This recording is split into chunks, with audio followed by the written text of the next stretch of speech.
Et hello tout le monde, on se retrouve pour ce update lecture septembre 2022.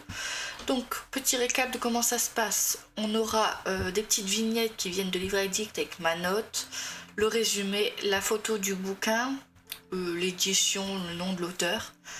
Et pour par contre quelque chose qui change par rapport à d'habitude, pour des bouquins qui en fait sont dans mes challenges actuels lecture, il y aura juste une photo que j'aurai fait qui sera sur Instagram pour dire que j'ai lu ce livre, mais j'en parlerai pas plus que ça. Vous aurez les résumés dans les bilans lecture des challenges en question, sachant qu'il y en a 3 que je suis en train de faire, 2 qui se terminent le 31 octobre et un qui se termine le 4 décembre.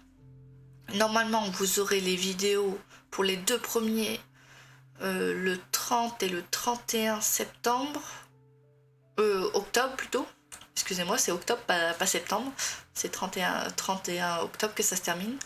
Donc normalement c'est ça, soit j'en mettrai un le 31 septembre, octobre, et B j'en veux à septembre. Et le suivant, la semaine d'après. On verra comment je m'organise, mais les bilans en lecture seront fin octobre. Commençons.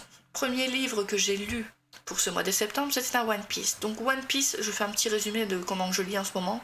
Je suis au 102, j'ai lu le 102, mais j'ai lu en bouquin à partir du 67. Le temps que les parutions arrivent, 102, 103, d'ailleurs le 103 est pour décembre il me semble.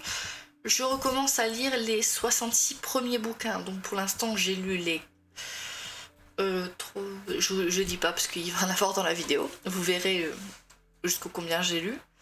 Et du coup, je vais relire ces 66 premiers doucement. Je vais les acheter et les lire pour tout avoir de la collection One Piece et tout voir en livre. Parce que le début, je ne l'ai vu qu'en anime. Je ne l'ai jamais lu. Donc, One Piece tome 4, un chemin en pente raide, attaque au cœur de lune, de Eiichiro Oda, genre manga shonen, édition Glénat. Petit résumé vite fait de One Piece. C'est un garçon qui, étant petit, a mangé le fruit du gum-gum. Aujourd'hui, il veut devenir pirate, il part à l'aventure et au fur et à mesure de son aventure, il va rencontrer des membres de son équipage. Et il y a un petit problème avec ce petit pirate nommé Luffy au chapeau de paille, Mondiki Luffy. C'est un pirate qui ne peut pas nager à cause du fruit du gum-gum qu'il a mangé. Donc on va suivre ses aventures et voir sa traversée à travers le monde et découvrir ses nouveaux équipiers au fur et à mesure de l'aventure. Voilà, j'essaie de faire un résumé rapide de One Piece, mais c'est difficile de le résumer tellement il y a de trucs à dire sur One Piece. Ensuite, donc je vous ai dit juste une photo quand c'est un livre qui est concerné par un bilan lecture challenge.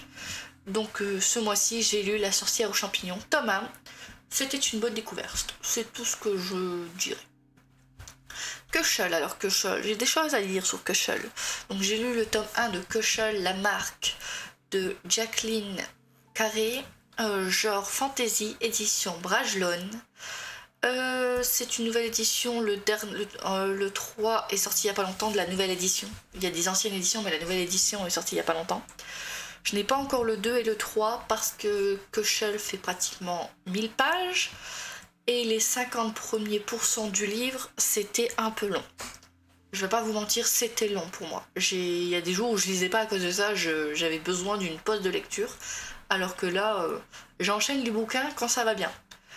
On va parler de Fête de Launay qui a été adoptée par Delaunay. Et en fait, quand elle était petite, elle a été vendue par sa mère, par ses parents, à un ordre comment dire, on apprend aux femmes et aux hommes les secrets de la nuit, ce qui se passe en chambre, on va dire. Je sais pas comment expliquer ça. Mais Phèdre, elle est particulière, elle a la marque de Cushel dans l'œil. Ça fait que Phèdre, elle, dans ces moments qui se passent en chambre, donc quand elle fait l'amour avec d'autres, elle, la souffrance lui fait plaisir. Ça la fait jouir, on va dire. Oui, c'est plus de 16 ans, on va dire, 18, je sais plus. C'est pas pour les petits, tout ce qui se passe dans le bouquin. On a des scènes Bon, c'est ce qui se passe quand elle se fait torturer, puisque oui, c'est ça. C'est grâce à sa marque, elle supporte la douleur, donc elle va se faire torturer par ses clients. Ça, c'est à peu près 30% du bouquin, je pense, 30-35% du bouquin. Et grâce à ça, ce qui se passe dans ses chambres avec ses clients, elle découvre des secrets, comment dire, c'est une sorte d'espionne pour Delaunay. Elle essaye d'apprendre des choses et au fur et à mesure qu'elle apprend des choses, elle les dit à Delaunay. Elle raconte à Delaunay. Elle n'est pas seule, elle fait ça avec quelqu'un d'autre. Ils sont deux à chercher des informations pour Delaunay. Mais un jour, il va arriver quelque chose et du coup, elle va être trahie, entre guillemets. La personne qui l'a trahie joue double jeu avec tout le monde. Elle va se retrouver esclave par des sortes de barbares, les ennemis de son pays. Et elle, en apprenant ce qu'ils préparent, qu'ils veulent envahir le pays, elle va vouloir s'échapper pour prévenir la princesse actuelle, la suzeraine. Elle va réussir à s'échapper, elle va leur dire ce qui se passe, et là débute pour elle un grand voyage pour aller chercher une armée pour aider son pays à survivre de ce qui se prépare. Et la fin, les 10-15 derniers chapitres, c'est la bataille. Donc les 50 derniers pourcents, ça a été tout seul. Les 50 premiers, j'ai galéré. Donc sinon, c'était une bonne lecture. C'est juste qu'il y a des moments, c'était long. J'aime bien quand il y a de l'action. Il y a des trucs qui se passaient dans le livre, ça m'intéressait pas trop. J'attendais vraiment que l'action se démarre. Et on m'a dit, faut attendre qu'elle parte de chez quelqu'un. Donc pour pas trop spoil. Donc j'ai attendu qu'elle parte de chez quelqu'un et c'est à peu près à 45-50% du bouquin, là où j'ai commencé à aimer ma lecture. Sinon j'ai mis 16, c'était une bonne découverte. Je lirai là tout de suite, mais pas maintenant. Je vais mettre un peu de temps avant d'acheter la suite parce que c'était un bon pavé quand même. Ensuite, j'ai lu le tome 102 de One Piece. Alors je précise, comme dans les autres vidéos, j'ai oublié de le dire en début de vidéo, c'est dans mon ordre de lecture. Les images que vous voyez défiler, c'est l'ordre de lecture du mois de septembre, dans l'ordre dans lequel je les ai lus. Donc là, c'est One Piece 102, un moment décisif de Eiichiro Oda, manga shonen, édition Glénat. Je vous fais pas de résumé de One Piece, je vous l'ai fait tout à l'heure. Et dans ce tome-là, on est encore contre Kaido. C'est tout ce que je dirais. Mais voilà, c'est le dernier actuellement sorti et j'ai hâte de lire la suite. Ensuite, encore un livre de challenge, donc je vous mets juste la photo, je n'en parle pas trop, c'est Enchantement of Raven, c'était une bonne lecture. Voilà. Ensuite, j'ai lu Fruit Basket, c'est pour le challenge Mythology Challenge, je sais plus comment se dit, Mythology Book Challenge, je sais plus exactement. C'était ma relique, ma relique de ma palle, ma bibliothèque, de tout ce que vous voulez. Quand j'ai recommencé à acheter des livres et des mangas, bon j'avais commencé à voir les mangas, hein, j'ai acheté beaucoup de mangas avant de reprendre la vraie lecture des gros pavés. Quand je dis la vraie lecture, c'est qu'un manga je le lis en 20-30 minutes, alors qu'un vrai pavé de 800-900 pages, je vais le lire en 2-3 jours. Donc c'est ma relique. C'était dans la première catégorie.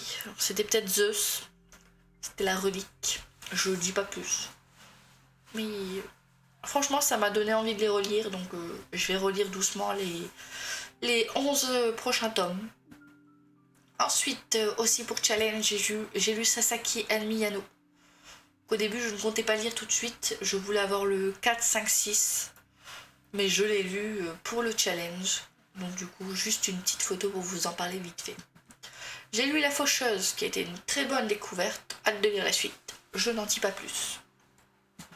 Ensuite, j'ai lu beaucoup de One Piece hors challenge, hors livre challenge. Donc j'ai lu le tome 5. Et c'est le dernier du début que j'ai lu pour l'instant. Parce que j'ai le 1, 2, 3, 4, 5, 7. Il me manque le 6. Et après, je passe au 67. Donc si je veux continuer le début, il va falloir acheter le 6 pour pouvoir lire le 6 et le 7 que je possède déjà. Voilà, je n'en dis pas plus. Ah, j'ai coupé les ongles, j'ai mal fait ma petite photo. Mais je vous ai déjà fait résumer de One Piece, je n'en dis pas plus. Ensuite j'ai vu, oh là là, c'était une bonne découverte, Rose éternelle. Donc tout ce que je dirais c'est que ce sont des réécritures des contes. Et c'était une bonne découverte. J'ai le 2 des réécritures de contes dans ma palle pour un challenge actuellement. J'ai vraiment hâte que le 3 sorte, et de ce que j'ai compris, le 3 serait sur réponse. Le 2 est sur la petite sirène. J'ai lu La Passe Miroir, le tome 3, Les Mémoires de Babel, et c'était... je l'ai préféré au 2, je crois. C'est tout ce que je dirais. Je ne fais pas de petit résumé, je vous dis juste vite fait ce que j'en ai à peu près pensé. Et ma dernière lecture du mois de septembre était un manga, c'était Eden Zero, tome 17. Et dans ce petit tome 17, on est arrivé sur la planète où il y a Laguna. Et on a un affrontement entre notre équipage et Laguna. C'est tout ce que je dirais. En plus, vous avez le petit résumé. Mais pour faire un petit résumé du début de Eden Zero, c'est... On suit l'aventure d'une V-cubeuse, un truc comme ça, qui va partir sur la planète où Chiki vit seule avec des robots. Et elle va devenir amie avec lui. Bon, lui, il va être ami avec tout le monde. Mais ils vont devenir amis et ils vont partir ensemble à l'aventure pour... J'ai oublié le nom de... Ça m'embête. Le nom de une sorte de déesse de je ne sais plus qui recherche. Elle le recherche pour sa chaîne. Et lui, il va la rechercher pour d'autres raisons. Mais leur équipage qui va se former au fur et à mesure de l'aventure va en arriver là. Et j'ai hâte de savoir la suite. J'ai hâte de voir comment ça va se passer. Surtout que là où j'en suis, on a une petite bagarre. Et pour dire la vérité, Eden Zero, c'est comme les fairy tales que je vais me refaire en bouquin. Dans l'anime, les bagarres, les batailles, c'est trop long. Je préfère en manga. Même s'il n'y a pas l'atmosphère de la musique, ça c'est un truc pour certains... genre... One Piece, quand je sais qu'il va y avoir une bataille, ben je lis le bouquin, mais je lis le bouquin en même temps que je regarde l'épisode. Oui, parce qu'il n'y a pas la musique, il n'y a pas l'ambiance. Mais 3 pages, parfois c'est long.